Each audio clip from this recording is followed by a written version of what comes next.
బీసీల కింద రాహుల్ గాంధీ లేకపోతే రేవంత్ రెడ్డి అనుకుంటాడా? చెప్పాల్సినటువంటి అవసరం ఉంది. నోటికి ఏదొస్తే అది మాట్లాడము, ఏది పడితే అది మాట్లాడము.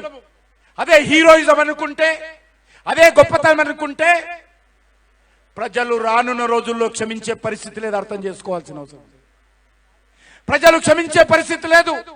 ఈరోజు ప్రజలు అన్ని పార్టీలను చూశారు, అంతమంది నాయకులను చూశారు కాబట్టి గత పార్లమెంట్ ఎన్నికల్లో 8 సీట్లు భారతీయ జనతా పార్టీ గెలిచింది.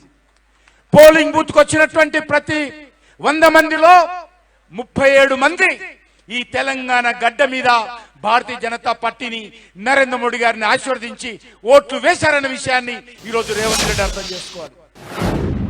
ఈరోజు ఈ రాష్ట్రంలో ఇంతకుముందు కృష్ణయ్య గారు చెప్పినట్టు, మా కళాకారు సోదరుడు చెప్పినట్టు, ఈ రాష్ట్రంలో ఖచ్చితంగా మార్పు రావాలని కోరుకుంటున్నారు.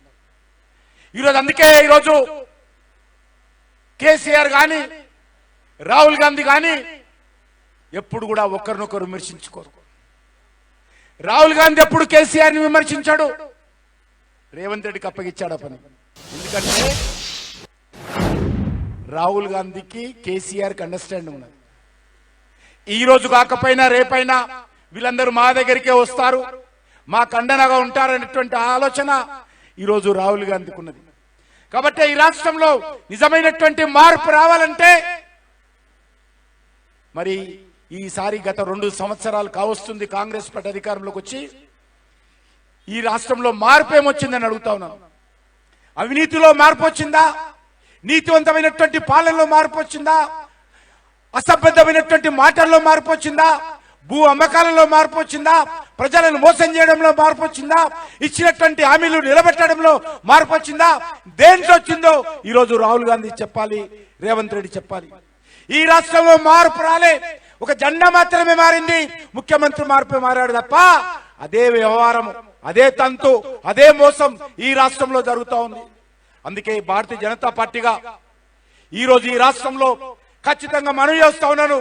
మీరు అమలు చేసినా చేయకపోయినా భారతీయ జనతా పార్టీ అధికారంలోకి వచ్చిన తర్వాత ఖచ్చితంగా మేము 42% ముస్లింలకు ఉన్నటువంటి 10% తీసేసి 42% బీసీ సామాజిక వర్గాలకు రిజర్వేషన్ కల్పిస్తామని ఈ సందర్భంగా మనం చేస్తున్నాం.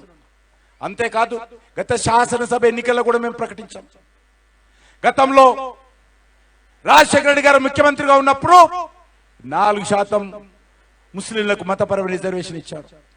ఇదే హైదరాబాద్ హైకోర్టు నుంచి, హైదరాబాద్ హైకోర్టు ధర్మాసనం ఈ రకంగా మతపరమైన రిజర్వేషన్ తప్పు, అన్కాన్స్టిట్యూషనల్, రాజ్యాంగ వ్యతిరేకము, మతపరమైన రిజర్వేషన్స్ డాక్టర్ బాబాసాహెబ్ అంబేద్కర్ అంగీకరించలేదు కాబట్టి రాజ్యాంగంలో పొందుపరచలేదు, ఈ రోజు మీరు మతపరమైన రిజర్వేషన్స్ తప్పు అని చెప్పి రాష్ట్ర హైకోర్టు కొట్టేసింది.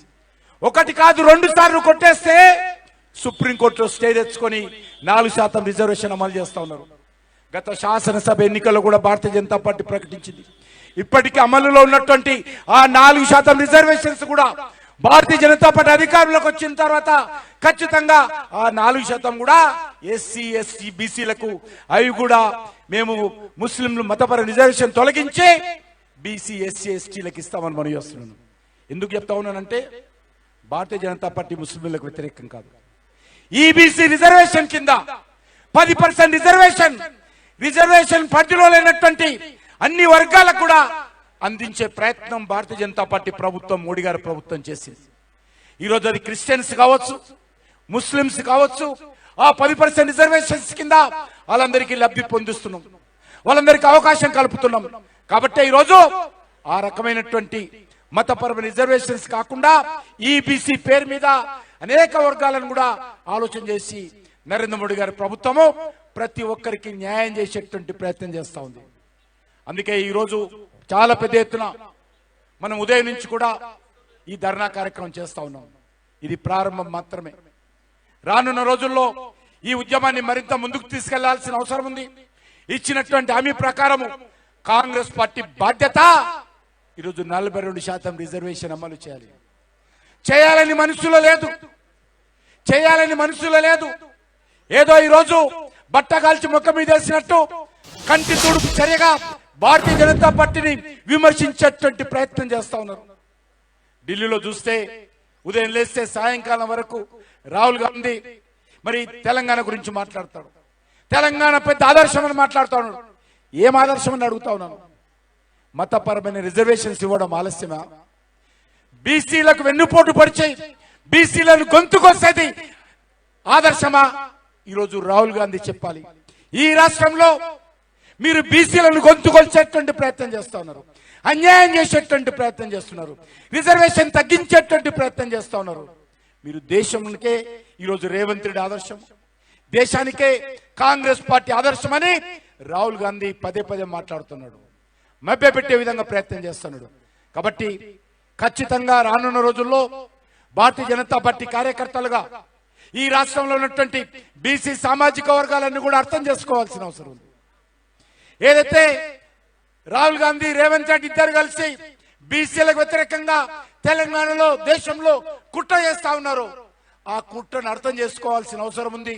అన్ని బీసీ సంఘాలు నిజంగా బీసీలకు న్యాయం జరగాలంటే, బీసీలకు మేలు జరగాలంటే, బీసీ సామాజిక వర్గాలకు న్యాయబద్ధంగా చట్టబద్ధంగా పైకి రావాలంటే వాస్తవ విషయాలు మాట్లాడాలి తప్ప ఈరోజు మరి రేవంత్ రెడ్డి లేకపోతే కాంగ్రెస్ పార్టీ లేకపోతే రాహుల్ గాంధీ చెప్తున్నటువంటి మోసాలలో మనం పడకూడదని చెప్పి ఈ సందర్భంగా మనయేస్తూ ఖచ్చితంగా 42కు 42% బీసీలకు మాత్రమే రిజర్వేషన్ వర్తించే విధంగా, రిజర్వేషన్ వచ్చే విధంగా తెలంగాణలో ఉన్నటువంటి అన్ని బీసీ సంఘాలు కూడా ఐక్యమత్యంగా పోరాటం చేయాలి.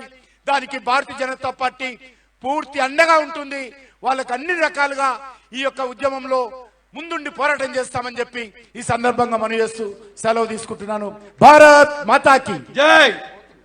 ఇప్పుడు ధన్యవాద కార్యక్రమం నందనం దివాకర్ ఇతర కుల సంఘ నాయకులు కిషన్ రెడ్డి గారిని, రామచంద్రరావు అని, ఈటలన్నని భోజనాలు కూడా ఉన్నాయి. దయచేసి